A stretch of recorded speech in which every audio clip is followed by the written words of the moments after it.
రైతు సోదరులందరికీ నమస్తే. వెల్కమ్ టు మంచివాడి యూట్యూబ్ ఛానల్. ఈ వీడియోలో కనిపిస్తున్న గిరిజాతి ఆవు మరియు గిత్తదూడ ఆంధ్రప్రదేశ్ రాష్ట్రం డాక్టర్ బిఆర్ అంబేద్కర్ కోనసీమ జిల్లా పోలవరం మండలం మురముల్ల గ్రామానికి చెందిన పేరాబత్తుల ప్రసాద్ గారు అనే రైతు సోదరుడికి చెందినది. పేరాబత్తుల ప్రసాద్ గారు అనే రైతు సోదరుడికి చెందినవి. ఈ ఆవుకు రెండో లాక్టేషన్లో ఒంగోలు జాతి సెమన్ వేయించడం ద్వారా ఈ గిత్తదూడ పుట్టిందని చెప్పారు.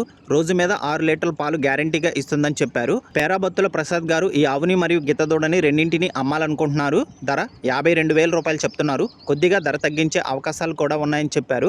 మీలో ఎవరైనా ఈ ఆవుని మరియు గిత్తదూడని రెండింటిని కొనుక్కోవాలనుకున్నవారు రైతు ఫోన్ నంబర్ ఈ వీడియో క్రింద ఇవ్వడం జరిగింది. కాంటాక్ట్ అవ్వండి. అలానే మీ దగ్గర ఉన్నటువంటి పశువులను సులువుగా అమ్ముకోవాలనుకున్నవారు నా వాట్సాప్ నంబర్ 9676999250కి వీడియో తీసి పంపించండి. గమనిక, మన ఛానల్ని రైతు సోదరులు ఎక్కువగా ఫాలో అవుతున్నారు. అలానే మన ఛానల్లో సేల్కి పెట్టినటువంటి పశువులు చాలా త్వరగా అమ్ముడుపోతున్నాయి. కాబట్టి రైతు సోదరులు ఈ అవకాశాన్ని ఉపయోగించుకోగలరు. మరిన్ని వీడియోల కోసం మన ఛానల్ని సబ్స్క్రైబ్ చేయండి. ఈ వీడియోని లైక్ చేయండి. ధన్యవాదాలు.